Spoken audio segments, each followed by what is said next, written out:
बिस्मिल्लाहिर्रहमानिर्रहीम। आज का जो हमारा टॉपिक है वो है relation between alpha and beta.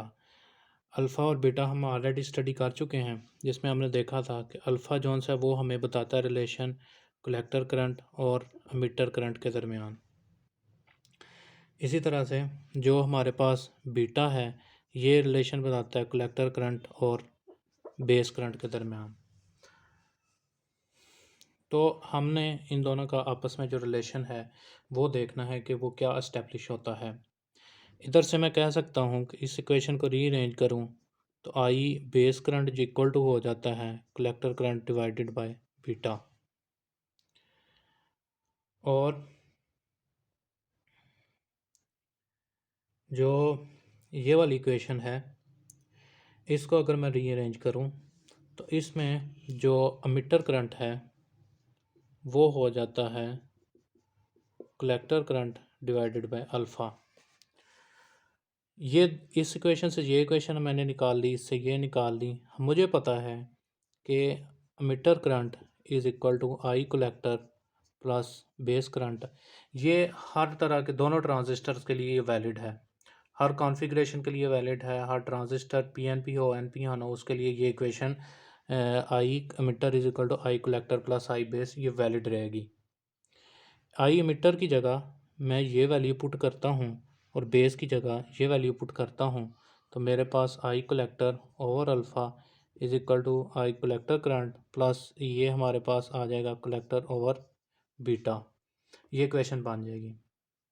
दोनों तरफ से अगर आई सी को मैं रिमूव कर दूँ तो ये जो इक्वेशन है इधर से आई सी कॉमन होगा और आई सी से कैंसिल आउट हो जाएगा।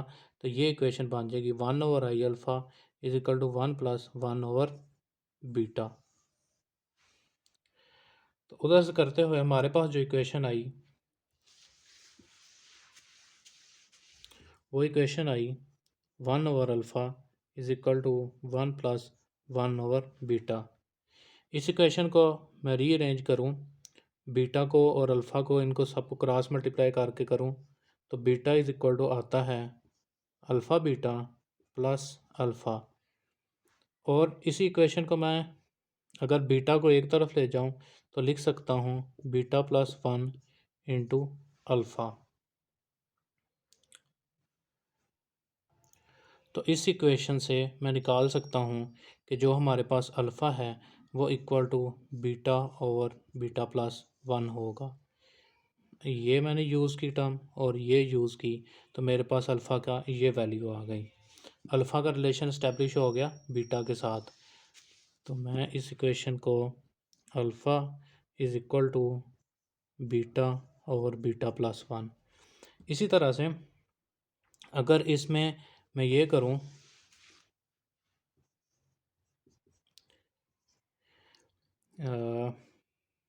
ये 1/बीटा था, इसको मैं ये करूं कि ये जो इक्वेशन थी beta is equal to alpha beta plus alpha, मैं अल्फ़ा बीटा को उस तरफ लेके चला जाऊं तो मेरे पास जो इक्वेशन बनेगी वो कुछ इस तरह की होगी। और बीटा को मैं साइड पे करूं तो beta is equal to alpha over 1 minus alpha.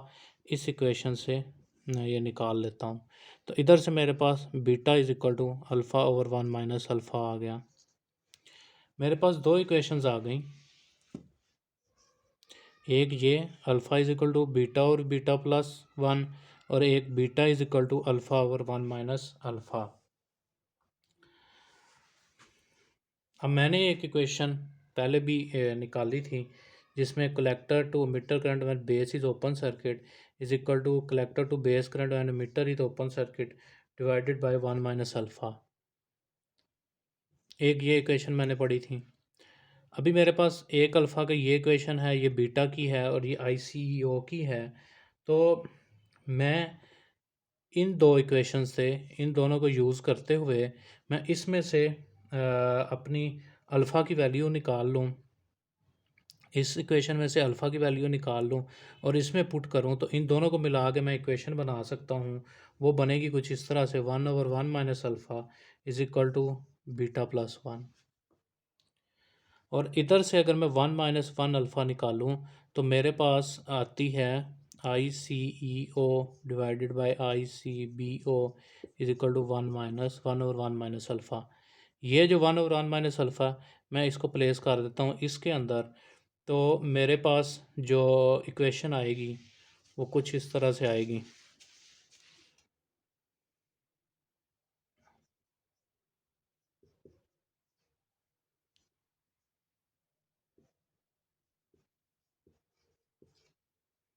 Is equal to beta plus 1। तो यहाँ से कलेक्टर टू मीटर करंट और base is open circuit is equal to beta plus 1 into ICBO। ये सारी की सारी इक्वेशन जो अभी हम निकाल रहे हैं ये आगे जाके हम इनको यूज़ भी करेंगे। अब इसमें से हमें पता है ICBO बड़ी थोड़ी क्वांटिटी होती है, तो 1 से मल्टीप्लाई करेंगे तो वो मतलब कोई ख़ास इफ़ेक्ट नहीं डालेगी। तो हम फिर लिख सकते हैं ICEO is equal to beta ICBO। तो हमारे पास ये एक और इक्वेशन आ गई जिसके अंदर collector to base current when emitter is open circuit की वैल्यू वो बीटा से मल्टीप्लाई होती है, तो वो हमें देती है collector to emitter current when base is open circuit. तो हमारे पास ये भी एक इक्वेशन आ गई। उसके बाद हमें एक और चीज़ हमने देखी थी जिसमें हमने कहा था कि बीटा इज इक्वल टू होता है IC ओवर IB। तो इधर से IC is equal to beta I base current, ये रिलेशन हमने निकाला। हमें ये भी हमने स्टडी किया था कि कमीटर करंट हमेशा कलेक्टर करंट और बेस करंट का सम होता है। तो इधर से मैं निकाल सकता हूँ कि I emitter current is equal to, ये वैल्यू मैं इसमें पुट कर दूँ तो beta IB plus I base current होगा। तो इसमें से IB कॉमन अगर ले लें तो IB मीटर करंट हमारे पास आ जाएगा बीटा प्लस 1 इंटू IB। तो ये रिलेशन आ गया मीटर करंट और बेस करंट का, ये रिलेशन था कलेक्टर करंट और बेस करंट का। तो इस तरह से हमने ये भी इक्वेशन एक निकाल ली जो आगे हम यूज़ करेंगे। इस तरह से अभी हमने ड्राइव किया अल्फ़ा और बीटा के आपस में रिलेशन, जो पहले इक्वेशंस हमने पढ़ी थी उससे, जिसमें से हमने कहा था कि अल्फ़ा हमने सबसे पहले पढ़ा था ये कलेक्टर और मीटर करंट के इक्वल होता है, बीटा पढ़ा था जो कलेक्टर करंट और बेस करंट का रिलेशन होता है।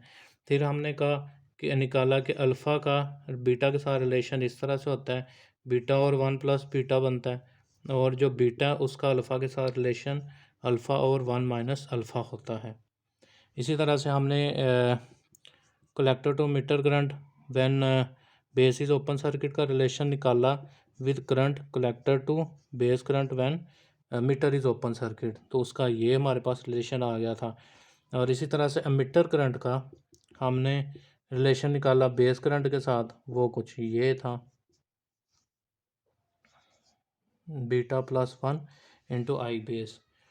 तो ये सारे के सारे रिलेशंस आगे हम जब बाइसिंग को स्टडी कर रहे होंगे तो उसमें हम इन चीज़ों को पढ़ेंगे। तो उम्मीद करता हूँ कि आपको अल्फ़ा और बीटा का आपस में रिलेशन ड्राइव करना वो उसकी अंडरस्टैंडिंग होगी। अगर इस चीज़ की समझ आई है तो काइंडली चैनल को ज़रूर सब्सक्राइब करें।